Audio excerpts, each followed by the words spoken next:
Like I'm actually talking to a stranger. My name's Malachi Meredith.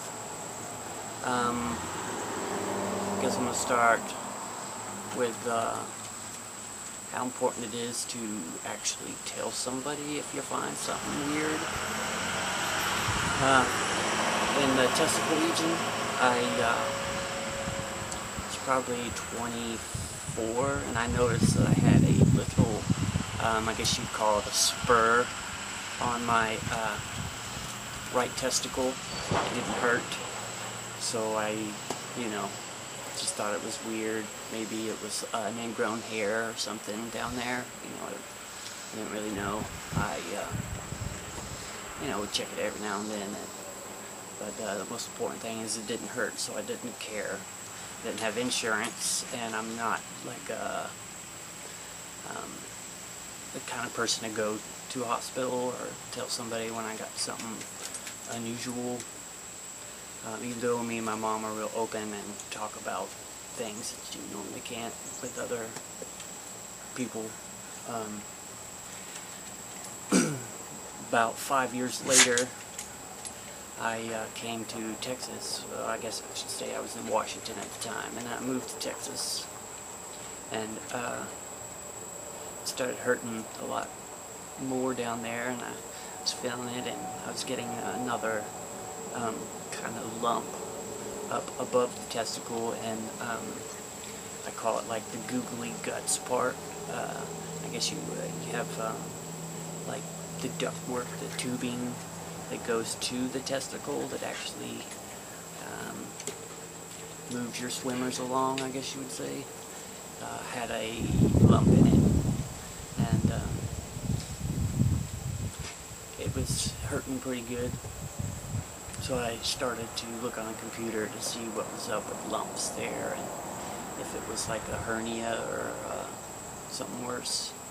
And the computer was basically telling me that was the stages of a tumor. So I looked in the yellow pages and found a specialist with man parts, I guess you'd say. I had just got insurance through a company I was working with, and so I decided to go and check it out.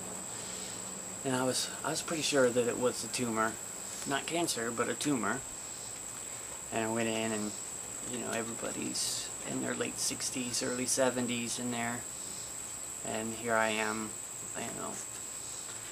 20-something-year-old, and I go in, and he's like, "Are you sure you got a problem?" And within about 3 seconds of him doing a physical on me, he said that I had a tumor. So we made an appointment to get a blood test the following day, and they said that I had cancer and that the right testicle had to be removed. And within a week or so, I had the right testicle removed, and then some CAT scans set up and an MRI to see if we, got it all out or whatever. And they said that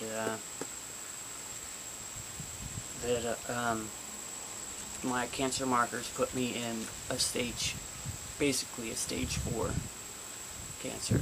It only goes to stage 3 in testicular, but it had spread all over my body, pretty much riddling my entire body with tumors.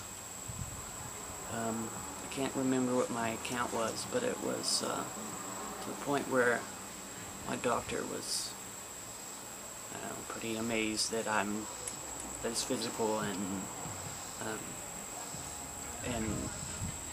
pretty good shape for as riddled as my body was.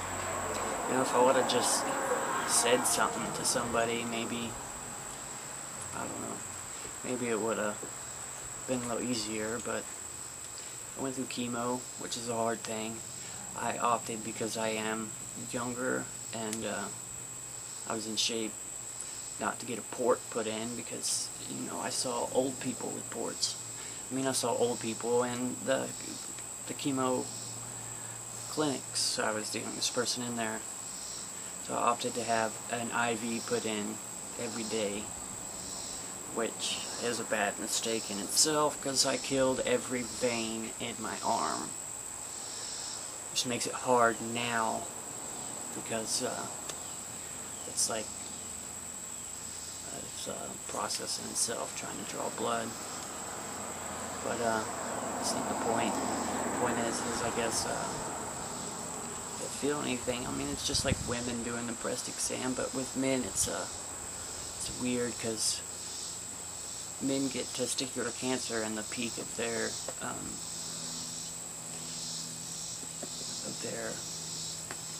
puberty, I guess you'd say.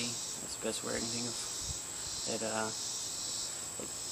You know, they say from 15 to 28, you're most, you know, you have the most likely chance of getting testicular cancer.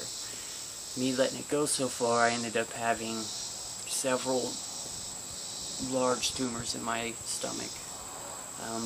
One was on my spine, kind of, you know, had glued itself to my spine, and one was sitting like on my stomach and my intestines.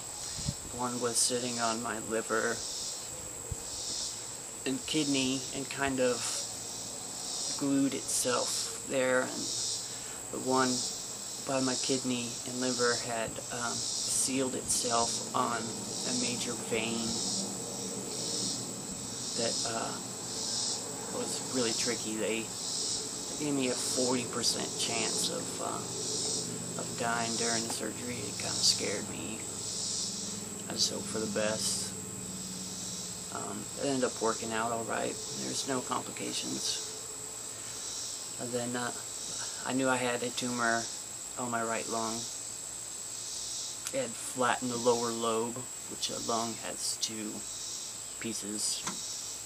You have four lungs, technically. You got an upper lobe and a lower lobe on your right and left. And it crushed my lower lobe on the right.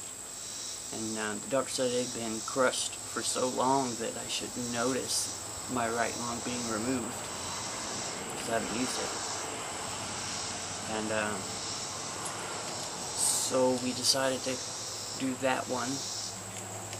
And they removed my right lung, and I had also had a tumor in my esophagus that was pinching off my airway, that was right where your esophagus branches into each lung. It was right in between, also attached to the back of my heart. And we went in and we pulled those two out, and it was really hairy then. You know, I had a I forget the odds. It was pretty much the same, dying during that surgery from complications, especially with the esophagus. That was the one that really worried my doctors. I had a good team though. Then I was supposed to get the bill of remission. You know, I'm good to go. I'm good to start my life again. And then they said that I had a couple of spots in my left lung. So we went and we got those out. And now it's a year and a half later. I've gained my weight back. I've grown my hair. And I have an appointment in 10 days to see what's next. I'm hoping they give me a break. I have several spots. He says, you know, basically I have hundreds of little spots all around that are the size of a grain of sand. They're not doing anything. My cancer marker is down to an acceptable number. It's at 10. They like it at 2, but it's at 10. So I'm hoping they give me a, you know, like at least 5 years before I have to start this again. I know in the long run it's going to be what gets me. I just accepted it. I don't, you know, no use dwelling on it. And it's then the rest of my days are miserable. I'm hoping for a break because my body can't handle the surgeries. I mean, I'm sure I'm ready to go again. It's been a couple of months, so if they tell me, I'll do it.